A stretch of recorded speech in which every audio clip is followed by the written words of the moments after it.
Eu acho que essa que é a riqueza de você quando trabalha com tecnologia e gosta. Ela abre muitas possibilidades para você se você enxerga que você pode usar a tecnologia em qualquer segmento, qualquer um.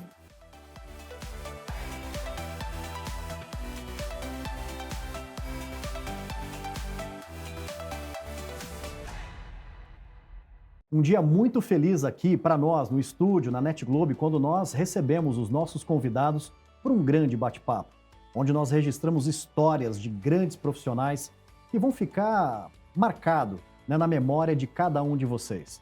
E o meu convidado de hoje é um profissional incrível, um ser humano que eu adoro, Alessandro Strack. Strack, um prazer poder ter você aqui conosco. Seja muito bem-vindo. Muito obrigado, Renato. Quero agradecer demais pelo convite. Estava ansioso para que esse dia chegasse. Eu também.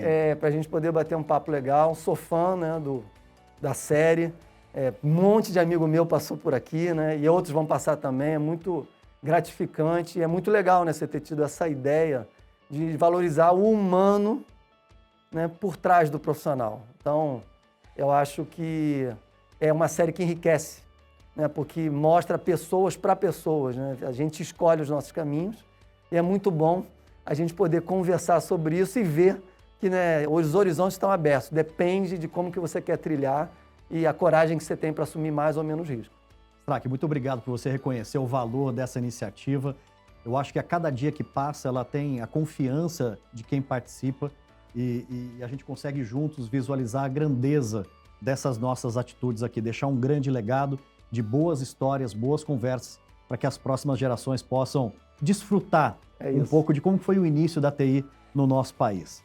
Strack, vamos começar falando um pouquinho de família, infância, valores, aquilo que somos na essência como pessoa. Conta um pouco da sua história para nós. É engraçado, né? Eu tenho esse sotaque carioca, né? Mas eu sou gaúcho. É mesmo? Eu nasci em Porto Alegre e fui morar aos 7 anos de idade no Rio de Janeiro. Bom, daí não saí mais. Então, eu fui morar no Rio de Janeiro porque o meu pai é engenheiro e ele foi coordenar o projeto de construção da usina de Itaipu, que por incrível que pareça, apesar de ser no Paraná, né, a coordenação era no Rio de Janeiro. Então, me mudei para o Rio e aí cresci no Rio de Janeiro, né? Ou seja, a minha vida acabou acontecendo lá.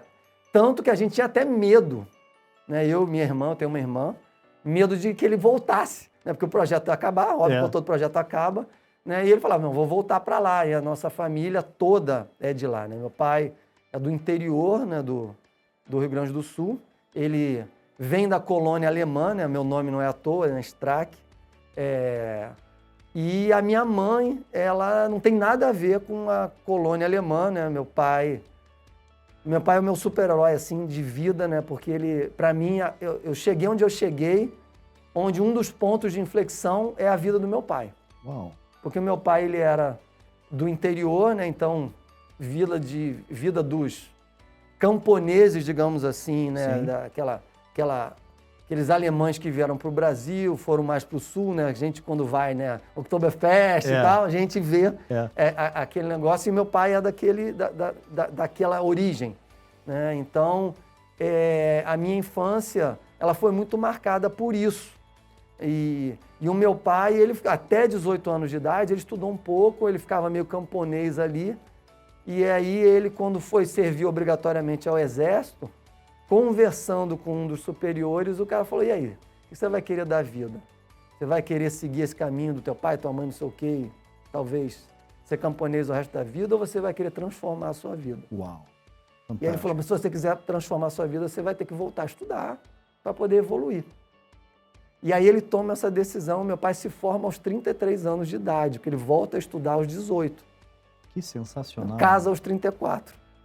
Uau. Né? Então você fala, cara, né? É um herói. Né? Se ele não tivesse feito isso, ele não teria evoluído, ele não teria atingido a profissão, provavelmente não teria encontrado a minha mãe, porque ele encontrou a minha mãe porque ele mudou, né?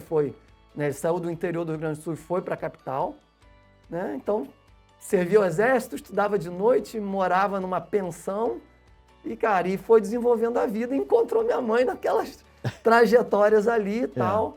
E então, e você vê como isso é engraçado, né? Ou seja, aí quando a gente nasce, a gente não se liga nesse negócio, né? Né? E aí, pô, por que a gente foi parar onde, né? Tem muito das nossas raízes. Então, meu pai, ele veio para o Rio e minha vida acabou acontecendo aqui. Como eu fui com 7 anos de idade, não, só para a gente se localizar, primeiro ano da escola. Da escola, Então, ou seja, toda a minha vida escolar foi no Rio de Janeiro, todas as minhas amizades, toda minha vida adolescente, meu crescimento e tal, aconteceu naquela cidade.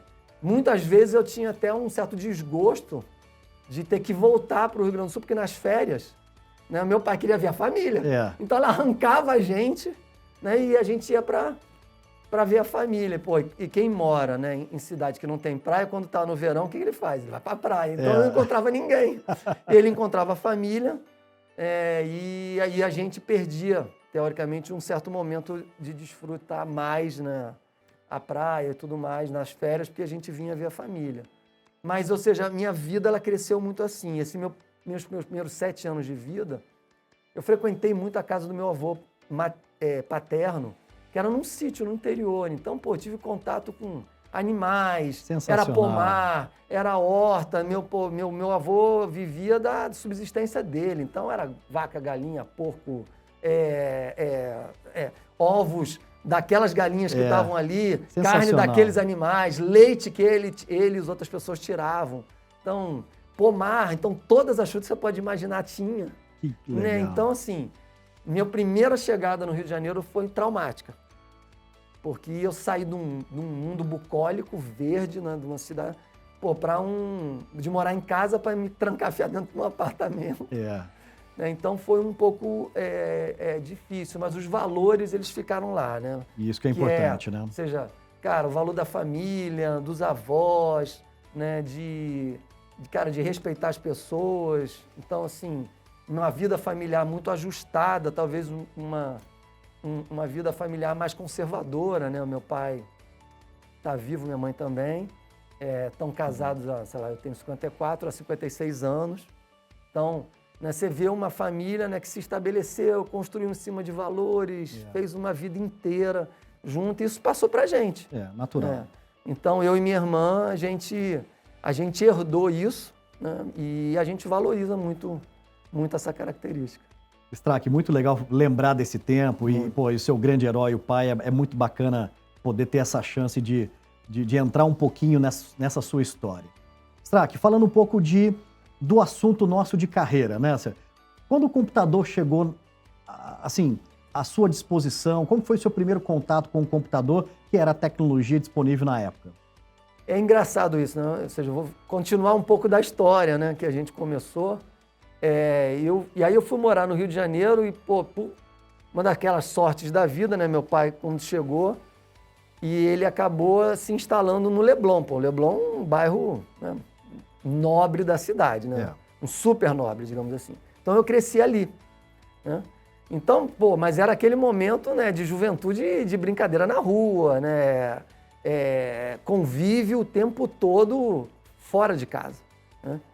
E aí, um amigo que morava no prédio ao lado do meu, né, um dia eu fui na casa dele e ele estava num computador, né? Ou seja, eu não sabia que aquilo era um computador. Ele estava jogando um jogo cretino daqueles que a bolinha era quadrada, batia num negocinho e apagava aqui e voltava, né? Eu nem lembro mais o nome disso.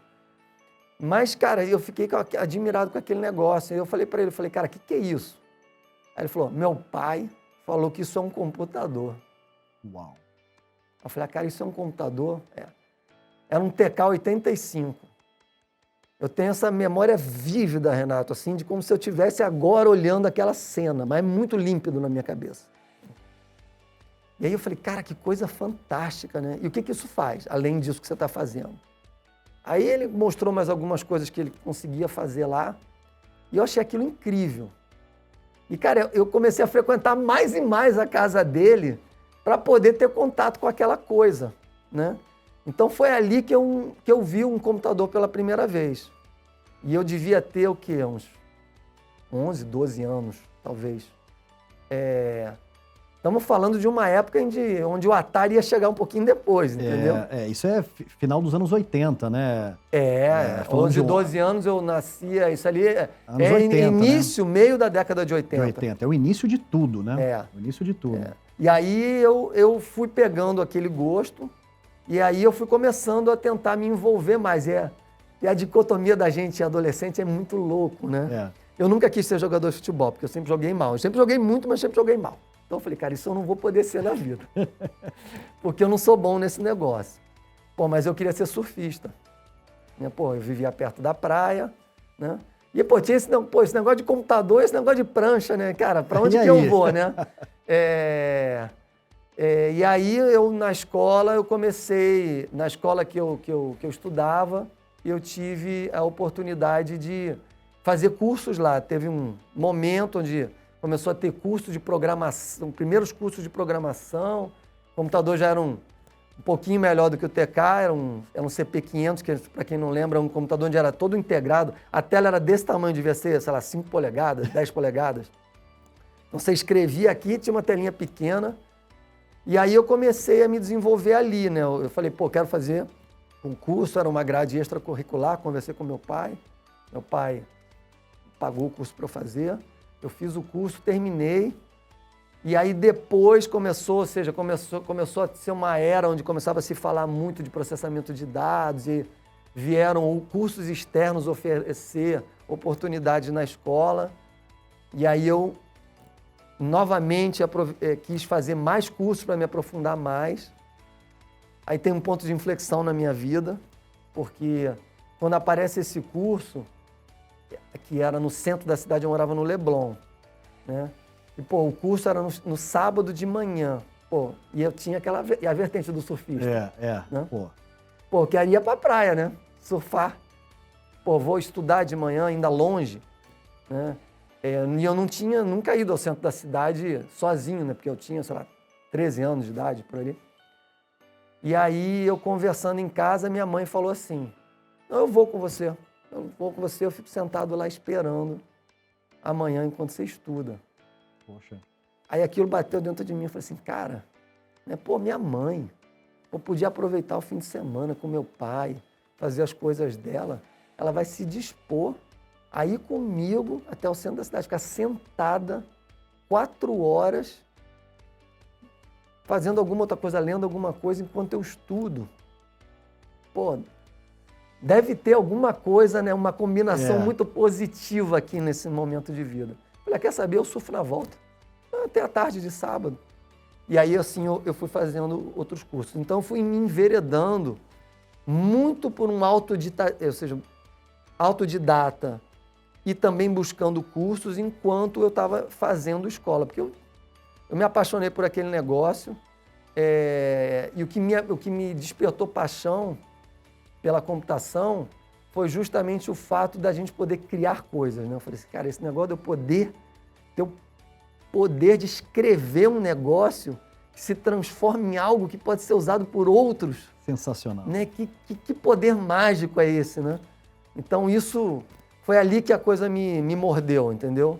E aí assim eu fui evoluindo, né? Tive a felicidade de ter uma família estruturada, né? Com um poder aquisitivo que podia também me ajudar a fazer essa evolução, né? Um pai que, né, como eu falei, evoluiu por causa da educação, então ele também tinha esses valores, né? E isso me ajudou muito, porque ao mesmo tempo que eu sabia o que eu queria, ele também me colocava, né?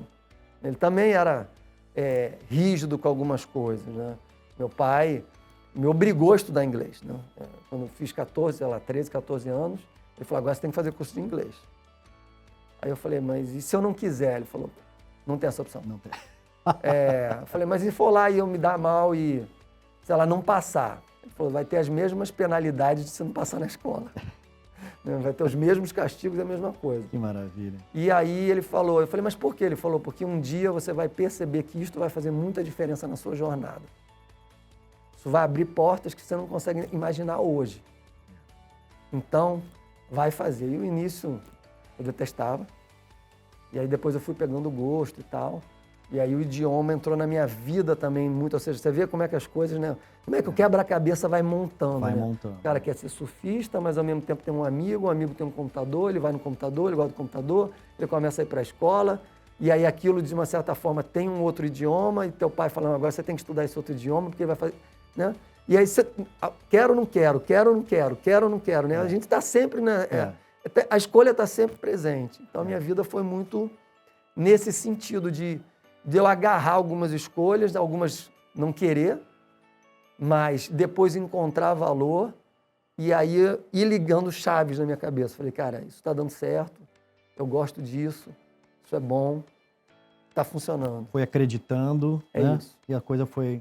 Strack, você é um executivo de TI, assim, muito querido no mercado, muito respeitado por tudo que você é, pela sua história, né? Pelas equipes que você liderou, as pessoas que você impactou na vida. Eu tive a grande honra de te conhecer no setor, né? Ou seja, a gente congregando de momentos juntos, de aprendizados juntos.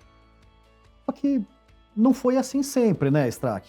Você começou de baixo, teve ali... Eu queria puxar um pouco para essa nossa conversa, o início da sua carreira, já ali na formação do profissional Strack que você é hoje, né? Como que foi um pouco dessa cronologia de alguns setores e um pouco dessas evoluções? Por favor. Então, e aí, ou seja, quando eu pego uma continuidade de estudos, né, no momento em que eu decidi que, cara, era essa carreira que eu vou fazer, né, é isso que eu vou... É para esse negócio que eu vou entrar, você tinha uma formação que era ou você ia fazer tecnólogo em processamento de dados, que era o que existia, ou você ia fazer uma coisa que se chamava informática, né? E essa informática era uma junção do mundo da matemática com o mundo da computação. Não existia ciência da computação, existia informática. E essa informática era o quê? Era uma formação onde você estudava 2 anos de matemática e depois 2 anos você ia para processamento de dados, aplicação de raciocínio lógico, matemática e tal, com o mundo da computação. Perfeito. E, eu na época que eu fiz vestibular, matemática e informática eram dentro da mesma estrutura. E na minha classificação, eu acabei não me classificando para informática, mas eu me classifiquei para entrar no curso de matemática. Como eu já vinha estudando e me envolvendo com computação, eu decidi, eu falei, quer saber, eu vou ter que fazer 2 anos de matemática de qualquer jeito. Então, por que eu vou voltar para cursinho, para perder 1 ano de história, tentando fazer vestibular de novo para ir para um negócio que eu vou ter que fazer 2 anos dessa coisa. Eu falei, eu vou fazer matemática mesmo. E aí, durante o meu curso de matemática, eu vou seguindo essas outras especializações, eu encontro o meu caminho. Perfeito. E aí estudei matemática pura. Pesada, pesada. E aí, ou seja, quando eu comecei a estudar matemática, eu fui por aquele caminho. E aí, durante o curso de matemática, eu fiz um curso de programação de computadores, aí já mais formalizado, com várias outras características, na PUC, que era um curso que você podia fazer sem ter nível universitário. E aí terminei o meu curso de matemática e, emendei numa pós-graduação em análise de sistemas, aí sim, na PUC também. Perfeito. Então, o que aconteceu? A minha formação, ela é matemática de base, e a matemática quase que me levou para lá, então, assim, eu quase que fui fazer mestrado, quase que eu virei pesquisador de matemática. Aí eu comecei a falar, eu gostava muito de computação gráfica, e aí eu falei, vou juntar a matemática com a computação gráfica, e eu frequentei muito o IMPA no Rio de Janeiro, para quem conhece, o Instituto de Matemática Pura e Aplicada. Eu conversei com grandes matemáticos lá, eu tive a felicidade de poder ter uma conversa de orientação com Elon Lages Lima, que era o presidente do IMPA, e ele escrevia o livro que eu usava na faculdade para o curso de análise matemática. E eu me lembro de uma frase dele que eu nunca mais esqueci na vida. Ele falou assim, cara, você estuda matemática. Não existe desemprego para matemático. Nunca houve na história da humanidade. Se você quiser escolher na vida, você vai ser bem sucedido. Você sabe matemática. É verdade. E eu falei, cara, isso é para você, né? Que foi Elon Lages Lima, eu sou o Strack. E aí ele falou, vai ter um curso aqui de computação gráfica, você está na dúvida, faz o curso. Você vai sentir se é isso que você quer mesmo ou não, essa junção. E aí eu descobri que não era, porque eu precisava de muito mais matemática do que eu sabia. Eu falei, eu não quero me aprofundar tanto. E aí eu segui por esse caminho que eu falei, né? Bom, me formei e tal. E aí como é que eu entrei no mercado de trabalho? Eu queria trabalhar com desenvolvimento, né? Porque, como eu falei, desde o início, o que me pegou era poder construir coisas, escrever coisas, né? O lado mais infraestrutura, eu gostava, entendia, mas ele não me fascinava. O lado mais engenharia, Eu entendo. ele não me fascinava tanto. O que eu gostava era da sensação, eu até brincava com as pessoas, e brinco com a minha equipe até hoje, com a sensação de Deus, né? Eu falei assim, cara, você pode ser o Deus que cria uma coisa, do zero, escrevendo, magia pura, né? E aí eu queria ir para esse negócio. E aí eu me formei e não consegui entrar direto no mercado de trabalho. E aí começa essa coisa que você, Nanda, dei uma volta grande para chegar na tua pergunta. Cara, eu comecei dando aula em cursos de computação, enquanto eu procurava uma colocação, né, como programador. Eu fiquei assim, uns 6, 8 meses, aí apareceu uma oportunidade para eu iniciar minha carreira como programador. E aí eu me lembro que o dono da escola de curso não queria que eu parasse de jeito nenhum, porque eu dava boas aulas, as turmas gostavam, me avaliavam bem e tal. Ele falou, porra, vou perder as turmas agora porque perdi o professor. Aí eu falei, não, vamos fazer o seguinte, minha carreira, eu não tenho como eu não dar espaço, porque é o meu caminho de vida. Mas eu venho dar aula à noite, ou seja, as cursas da noite, você pode contar comigo. Pô, jovem, né? Você tem energia para trabalhar de dia e de noite, né? 2 salários, 2 fontes de receita, pô, e aí eu ainda saio do curso, às vezes ainda ia pra praia correr 10 da noite, entendeu? Eu falei assim, só quando você tem 20 e poucos anos você faz isso, você tem essa energia toda. E aí eu fiz isso, então a minha carreira começa naquilo que eu quero, uns 6, 8 meses depois de eu já ter me formado. Mas o meu ciclo de amigos da faculdade e tal, eu já tinha até empreendido durante a faculdade num segmento de construção de software, né? Eu costumo dizer que eu dei a sorte de ter amigos que também gostavam de desenvolvimento e eram competentes, e a falta de sorte de viver num país hiperinflacionário, aonde as iniciativas empreendedoras elas não eram tão valorizada. Ninguém falava de capital anjo, startup, isso não existia. Não existia. Né? Final da década de 80, início da década de 90, isso não existia. Mas a gente criou software interessante durante o meu tempo de faculdade. Eu costumo dizer que eu fiz hackathon antes das pessoas saberem o que era hackathon. Eu e amigos passávamos final de semana enfurnado dentro da casa de um amigo programando e construindo software. E criando produtos digitais na época, que rodavam só num computador, né? Porque não existia... A gente estava no início das redes, né? Nem da internet, né? Das redes. Das redes, Então foi assim que eu comecei. E é assim que eu entrei para o mundo. Então eu nasci desenvolvedor. É como eu falo para todo mundo, não nasci executivo, eu nasci programador. Né? Ninguém nasce adulto, né? Você nasce bebê. Eu nasci bebê. Na minha carreira eu nasci bebezão, programando. Strack, uma coisa legal da nossa carreira são 2 coisas, né? Primeiro que a TI, a tecnologia de hoje é bem diferente da nossa época. Ali é o que você falou. Você tinha 2 caminhos, ou programação ou infra. Hoje você tem no mínimo 10 competências que você pode se conectar com o mundo de tecnologia. É sensacional, né? E uma das coisas legais que eu queria saber como que foi a sua experiência é poder aplicar a tecnologia em diferentes segmentos.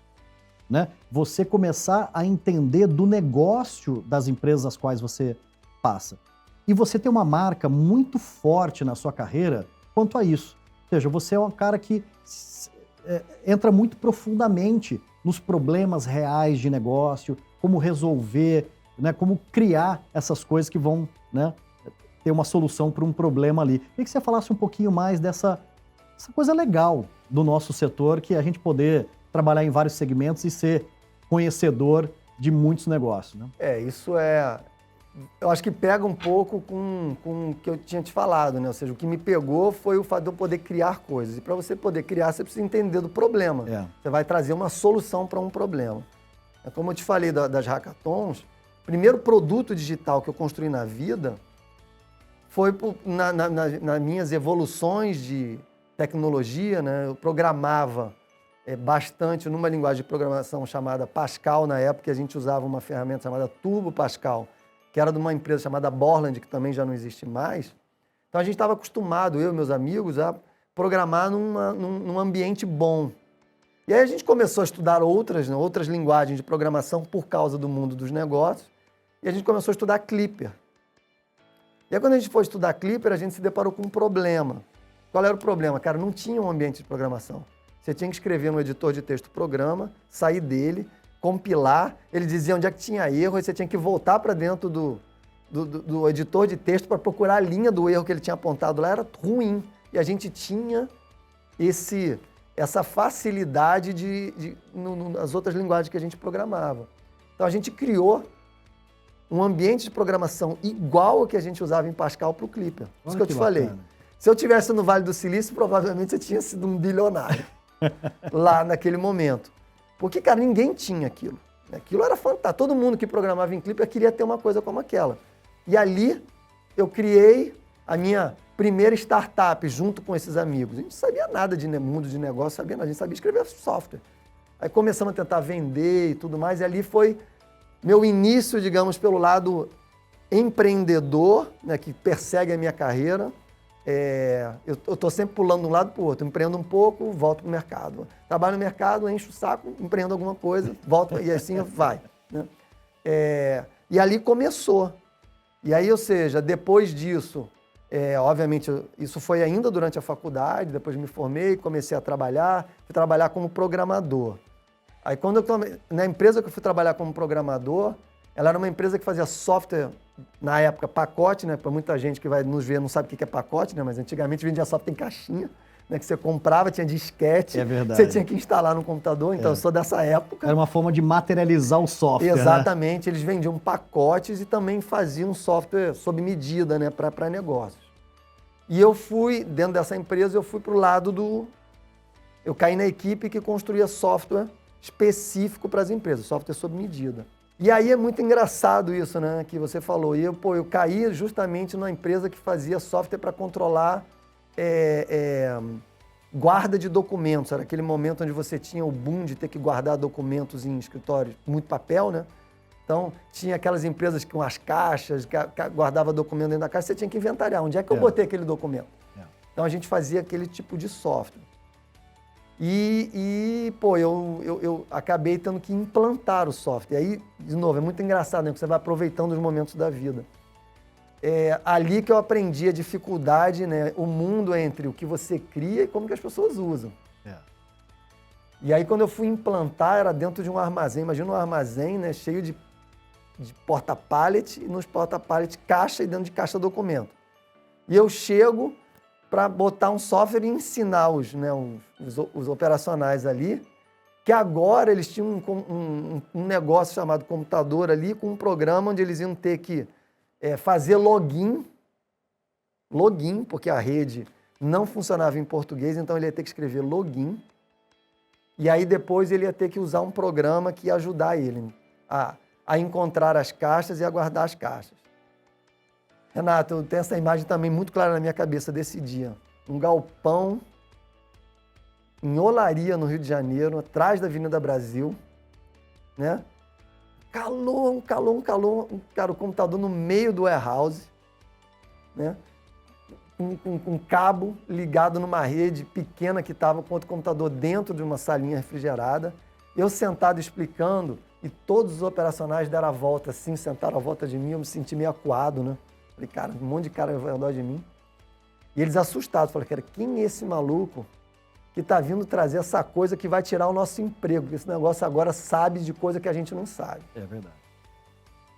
E aí eu conversando com eles, eu falei, cara, como é que eu vou, né, passar conhecimento para eles e trazer eles para o meu lado? Aí já comecei a ter que inventar coisas ali, né? Eu criei mecanismo que eu falei, cara, não dá para eu escrever login e logout para os caras, coitados, né? É até desumano fazer isso. Aí eu comecei a criar bate onde ele escrevia sou. Eu falei, você vai escrever sou e vai escrever o seu nome depois. Vai aparecer uma palavra aqui, não se preocupa. É password. Não se preocupa. Nesse lugar aqui você vai ter que botar a sua senha. Você digita isso e magicamente o programa vai entrar. Depois que você sair do programa, você vai escrever tchau e o computador vai desligar, vai sair. Só isso. Então, é sou e tchau. Beleza? Os caras, pô, legal. E aí eu falei, ó, e esse programa aqui vai fazer sabe o quê? Vai fazer você não ter que andar até lá longe para descobrir que a caixa não está lá. Você vai andar menos. Vai cansar menos. Quando você for lá, a caixa vai estar lá. Ou quando você for levar a caixa para botar lá, o buraco, o lugarzinho dela vai existir. Então esse negócio vai ser muito legal. Show. Pô, os caras adoraram. Viraram meus amigos. Eu chegava lá às vezes para verificar alguma coisa no sistema, eles me chamavam para tomar café. Olha que coisa incrível. Bacana. Né? Por causa do sou e do tchau. E ali eu falei, cara, esse é o gancho. É entender como que as pessoas pensam, como que elas agem, como que a gente une essa maravilha que é o que a gente pode criar de tecnologia com como elas vão usar. Então ali eu comecei a me aprofundar mais nessa característica de começar a entender mais não só do negócio que você está transformando num programa para ajudar, um problema, mas, cara, como que a pessoa vai usar aquilo? Né? Como que aquilo de fato vai mudar a vida daquele indivíduo? Porque se não mudar, for trazer mais trabalho, não faz sentido, joga fora, né? É verdade. Joga fora. E aí, ou seja, isso foi o início da minha carreira e depois, claro, eu fui mudando, mudei de empresa, fui trabalhar em empresa que fazia outros tipos de software, depois fui parar na empresa que basicamente trouxe a Novell para o Brasil, né? A Rede Novell, que foi a rede das redes, a mãe das redes, né? Então fui trabalhar nela e aí também desenvolvia software aí já mais para as áreas administrativas da empresa, né? Como vender, como aprovar venda, como aprovar cadastro. Então comecei a me enveredar pelo mundo corporativo. Sempre eu tive a sorte, não sei se é sorte ou se é competência, ou um pouco dos dois, né? De estar próximo dos grandes executivos e ouvi-los. Sempre tive muito próximo dos boards. E eu me lembro de um CFO dessa empresa que ele me disse, ele falou assim, cara, vocês na área de tecnologia sofrem um problema grande de marketing. Vocês fazem coisas incríveis, mas não contam, não falam. Vocês têm que falar mais, pô. Tem que divulgar mais. Cara, vocês resolvem uns problemas inacreditáveis com esse negócio aí e não contam para as pessoas. Conta, fala mais, usa mecanismo para falar. Estou falando de uma época onde o e-mail estava chegando, Estava chegando, então não tinha essa, manda e-mail. Era memorando, né? Na caixinha de entrada e na caixinha de saída. Não tinha WhatsApp, só para deixar claro isso. Não tinha nem smartphone, né? Então, ali eu comecei, né, a me aproximar mais dessas pessoas e a escutá-las mais. E isso foi fazendo com que eu pudesse entender mais dos negócios, né? E como minha carreira foi eclética, porque eu fui entrando em diversos segmentos, né? Trabalhei em software house durante um tempo, depois entrei para o mundo de uma empresa onde a gente fazia software do lado de dentro, utilizando tecnologias diferentes. Eu sempre fui um autodidata alucinado, assim. E isso faz um gancho com o idioma que meu pai me obrigou a estudar, digamos assim. Quando eu termino o curso de inglês, eu decido fazer toda a minha vida em inglês. Então, quando eu entrei na faculdade, os livros da faculdade eu pegava na biblioteca os em inglês, os equivalentes, mas em inglês. Então, porque eu sabia que isso ia fazer com que o idioma permeasse a minha vida. Porque, de novo, não tinha TV a cabo, né? Não tinha Netflix, não tinha, né? Então, como praticar o idioma? Então, o idioma, para mim, praticava desse jeito, lendo as coisas que eu já era obrigado a ler da faculdade e depois o que eu gostava de estudar. Então, esse meu mecanismo autodidata foi abrindo muitas portas. Porque quando eu entrava em empresas onde eu tinha que fazer alguma coisa diferente, eu não ficava naquela de, pô, você vai me treinar? Eu falava, onde que está o livro disso? Aonde que eu consigo encontrar informação sobre isso para eu poder me aprofundar? E isso fez com que, às vezes, eu chegava num lugar na sexta e na segunda eu entendia mais do que muita gente que estava lá, porque eu passei o final de semana inteiro estudando, lendo, praticando no computador de casa. E isso foi me dando essa capacidade de ir podendo entender da tecnologia, entendendo dos negócios ali por onde eu fui passando e me dando possibilidades de criar coisas para resolver problemas das pessoas. Sensacional. Que trajetória bacana. Ou seja, e as pessoas sempre falam assim, pô, tem uma fórmula certa para você construir uma carreira legal em TI, tantos anos aqui, depois puxando, porque nitidamente não tem, né, Strack? Ou seja, a gente tem que ir muito com essa sensibilidade, se juntar a gente boa, claro, ter esses sensores muito bem calibrados, ouvir muito bem, ter a capacidade da leitura, de entender qual é a expectativa do outro e tentar traduzir aquilo de uma forma que seja leve, que seja palatável, né? E eu queria emendar uma pergunta agora, ou basicamente uma reflexão. Qual a reflexão que você deixaria, Strack, para um jovem como você, lá no Rio, com 16 anos de idade, 18 anos de idade, querendo entrar no mundo da TI e ainda fica naquela, pô, mas será que eu não estou chegando meio tarde? Será que a TI já não é uma coisa dos anos 80, 90? Qual a mensagem para deixar para um jovem que está entrando no mercado de trabalho e quer TI? Eu acho assim, a gente entrou numa era digital e ela não vai desaparecer dentro desse século. Ela vai continuar, a gente não sabe qual é a próxima, mas que onde a gente está vivendo no mundo digital, cada vez mais digital, é um fato, e o mundo digital precisa de tecnologia e precisa de gente que entenda de tecnologia. Então, o mercado é gigantescamente aberto para trabalhar com tecnologia, como você citou. Eu fui para a programação, segui o meu caminho ali, depois, quando é que eu virei executivo, cara, um momento onde eu falei que estou batendo no topo, não estou batendo no topo, não tinha carreira em Y, então não adiantava eu ser o melhor dos melhores técnicos da face da Terra, que eu tinha batido no topo e eu falei, cara, eu posso mais, eu quero mais. Né? Às vezes as pessoas podem, mas não querem, estão satisfeitas, se acomodam, tudo bem, tem espaço para todo mundo, e às vezes você quer mais, então você corre atrás. E o que eu fiz foi, na hora que eu vi que eu podia mais, eu comecei a pular para o mundo da gestão. E aí fui fazer MBA, fui estudar, fui entender, né, por trás das coisas, o que era essa contabilidade, para que ela serve, como é que funcionam os mecanismos dentro das empresas, né, como é que funcionam as hierarquias, e, enfim, toda essa mecânica. Mas a tecnologia estava lá, eu queria isso para continuar usando tecnologia para transformar a vida das pessoas. Então, eu acho que a pessoa que está entrando hoje, primeiro ela precisa entender, cara, o que você gosta, né?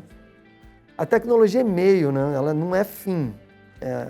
Ela só vai ser fim se você for trabalhar criando tecnologia. Aí tudo bem, ela é fim para você, mas na grande maioria das vezes ela é meio, ela é um meio fantástico. Então vai precisar de gente que consiga usar desse meio para atingir os bons fins. E aí tem muita oportunidade. A minha carreira, como eu falei, eu trabalhei em empresa de tecnologia, empreendi em empresa de tecnologia, que fazia software para segmento de saúde, saí, voltei para o mercado, fui trabalhar na música, entretenimento de música. Na época em que a música foi disruptada, eu estava lá, né? Eu estava lá, eu não tive a felicidade de ver o Steve Jobs, eu estava na sala do lado que ele estava, né? Eu vi o iTunes ser criado, eu estava na indústria que estava digitalizando música para botar no iTunes, então eu vivi isso de perto, né? E aí saí da música, fui trabalhar na logística de carro, não tem nada a ver, né? Depois empreendi de novo, coisas digitais, volto para a logística, estou na logística de novo, mas agora uma logística mais de entrega de pacote com e-commerce. Então, ou seja, quando você vai vendo, como é que você permeia, como é que você vai para tudo isso? Eu acho que essa que é a riqueza de você quando trabalha com tecnologia e gosta. Ela abre muitas possibilidades para você se você enxerga que você pode usar a tecnologia em qualquer segmento, qualquer um. Então, se você está na dúvida, é muito mais, eu acho, que você pensar naquilo que você pretende almejar e, cara, como que você enxerga que esse caminho pode se dar através da tecnologia. E tem, eu acho que uma coisa que não pode esquecer, comunicação, né? Eu aprendi isso com o negócio dos idiomas, né? Ou seja, se comunicar, falar, abrir esse espaço para você falar com diversas pessoas de diversos segmentos e até mesmo com outros idiomas, se isso for possível para você, não tire o idioma do seu caminho, né? Inglês é fundamental, é vital na nossa profissão. Se falar mais, melhor, mas inglês precisa fazer parte, então é um investimento necessário. E eu acredito que se você consegue juntar a sua capacidade de comunicação com o gosto que você tem por determinada área, e se você quer entrar para ela através da tecnologia, seja criando software, seja utilizando software, seja aplicando a sua aptidão, a sua facilidade com o uso dos softwares para criar soluções, o mercado é gigantescamente vasto. Dá para fazer muita coisa, dá para você trabalhar com internet, dá para você trabalhar com e-commerce, dá para você, enfim, criar software, dá para você trabalhar com infraestrutura. Cara, você tem tanto, mas tanto caminho, que eu acho que o bacana é justamente você poder saber que tudo isso junto te dá uma coisa que era mais difícil para as nossas gerações e até antes da gente, que é liberdade. Você dificilmente vai ter só uma profissão ao longo da vida. Você vai ter várias, né? Então, não se pega exatamente no, pô, eu quero ser isso, né? Se pega no, cara, isso que você sabe, juntando com o mundo que você está vivendo, pode ajudar a transformar no quê? Porque ali é onde reside a oportunidade. E é assim que eu acho que as gerações têm que se agarrar. Não se pega num caminho único que uma pessoa seguiu, porque a vida, cara, vai te dar tantas opções e tem tanta escolha. Também não se pega se escolheu e errou. Pô, beleza, escolhi, errei, não gostei, vou tentar de novo.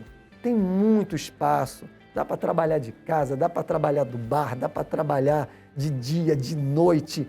O mundo está conectado, então você não tem só trabalho no seu bairro, você tem trabalho no mundo inteiro.